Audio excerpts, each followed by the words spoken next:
श्री जी की सखिया हैं, जैसे ललिता, विशाखा, चंपक, चित्रा, तुंग विद्या, रंग देवी, इंद्रलेखा और सखी सुदेवी, सकल यूथ हित सेवी।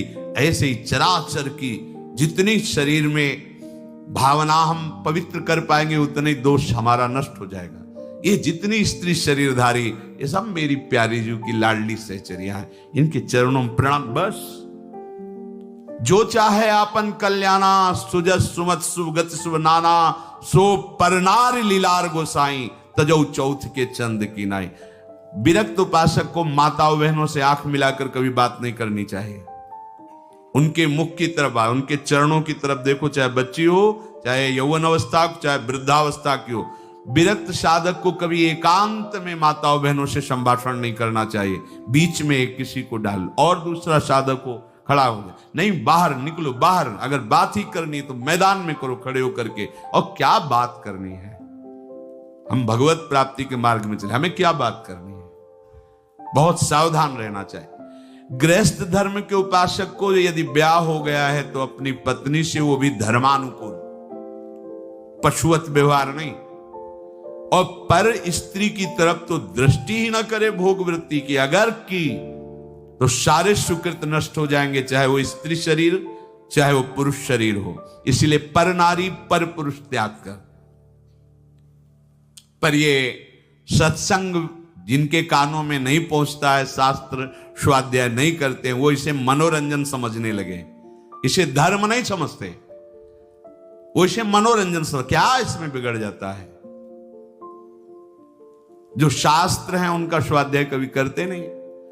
अब उनको जो समय मिलता है तो नौटंकी, नाटक, सिनेमा देखते हैं जिनमें यही सब की पुष्टता होती है, इसी की बाहुल्यता होती है, वही दृश्य देखते हैं। ना तो कभी भगवत प्रेमी महात्माओं की चरण रज में बैठ करके सत्संग सुना, ना शास्त्र स्वाध्याय किया, तो मनमानी आचरण बढ़ते रहते। कैसे भगवत प्राप्ति की बात आएगी कि जरा मरण मोक्षाय। अगर गृहस्थ धर्म में है तो शुद्ध कर्म करे, जो उसके शास्त्र अनुकूल वर्णन किए गए, वो भी सत्संग से ही पता चलेगा शुद्ध कर्म क्या है, अशुद्ध कर्म क्या है। जो दूसरे के धर्म का नाश करता है, कुकर्म करता है, वो कभी साधन मार्ग पर कैसे चलने की सोच सकता है? अगर कहीं उनके अंदर थोड़ी श्रद्धा भी बनती है तो भूत प्रेत की पूजा करता, करता जो तामस व्यवहार, अंडे मांस शराब उड़ाता, चोरी का करता व्यापार, रखता मन में वैर द्वेष मद, करता जो हिंसा व्यभिचार, होता घोर प्रेत वो, पाता असहनीय यातना अपार।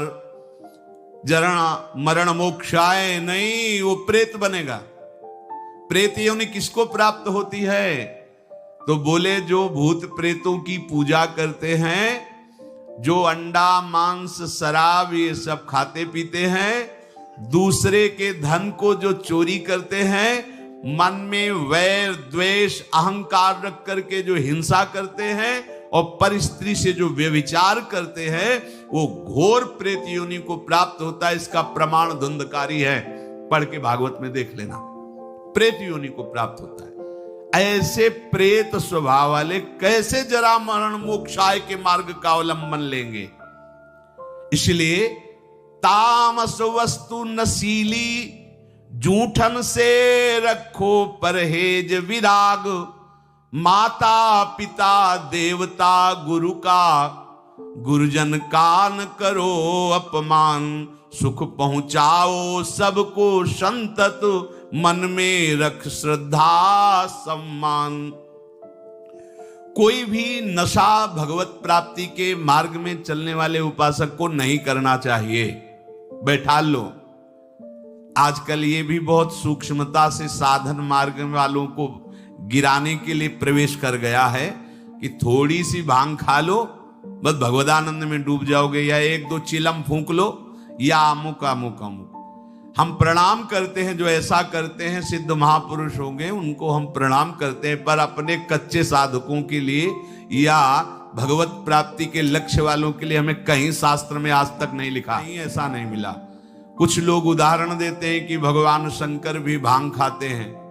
भगवान शंकर भांग खाते नहीं, पीते हैं, हलाहल जहर पीते हैं। जगत की रक्षा के लिए समुद्र मंथन में निकला हुआ हलाहल जहर पिया। तुम एक धतूरे का फल खा के दिखाओ तो तुम्हें माने उनकी समानता कर सकते हो। जगत रक्षा के लिए भगवान, और यहां से नीचे उतरने नहीं दिया है। यही है नीलकंठ। तुम एक घूंट पानी आरोप के दिखाओ, एक बूंद पानी चला जाए खोक खोक करते रहोगे। पूरा हलाहल जहर समुद्र मंथन का यह आरोप लिया है, इसलिए नीलकंठ भगवान उनको कहा गया। कहते भगवान शंकर गांजा पीते, कभी देखा चिलम उड़ाते हुए भगवान शिव को? अरे भाई समझो, उस भगवान हैं, वो जगत मंगल के लिए सब किए हैं। वो कोई ऐसा नहीं कि थोड़ा भांग खा के कैलाश। भांग का नशा कितनी मिनट रहता है? बहुत 24 घंटे, 12 घंटे 24 घंटे। शंकर सहज स्वरूप समारा, लाग समाधि अखंड अपारा। 88,000 वर्ष तक की समाधि एक बार में, 88,000 वर्ष। 88 मिनट बैठ के बिना हिले दिखाओ हमें तुम। 88 मिनट बिना हिले डुले पद्मासन लगाओ और 88 मिनट बिना हिले डुले, शरीर कांप जाएगा। महापुरुषों के सत आचरण का तो अनुकरण नहीं करते, और उनकी जो महामहिम जगत रक्षा के लिए वृत्ति, उसको बोलते भगवान शंकर नशा करते। कोई भी तामस वस्तु, नशीली वस्तु अगर स्वीकार करेंगे तो शुद्ध भजन नहीं हो पाएगा। इसलिए जो कर रहे हैं वो सिद्ध है, हम प्रणाम करते हैं। हमारा निषेध करने का कोई बल ही नहीं है। शास्त्र कह रहा है तामस वस्तु, नशीली कोई भी नशा नहीं होना चाहिए साधक के जीवन में। जूठन से रखो परहेज। गुरु की, आराध्य देव की जूठन के सिवा जीवन में किसी और की जूठन नहीं पानी चाहिए। सब सवै संत गुरुदेव हैं, व्यास या प्रतीत। भगवत प्रेमी महात्माओं की जूठन के लिए तो आदेश दिया है, जूठन ले पावे सदा। जो गृहस्थ में हैं, माता पिता वयो वृद्धों को भगवान का स्वरूप मानकर उनका आदर करें। बड़ा क्रूर स्वभाव होता जा रहा है।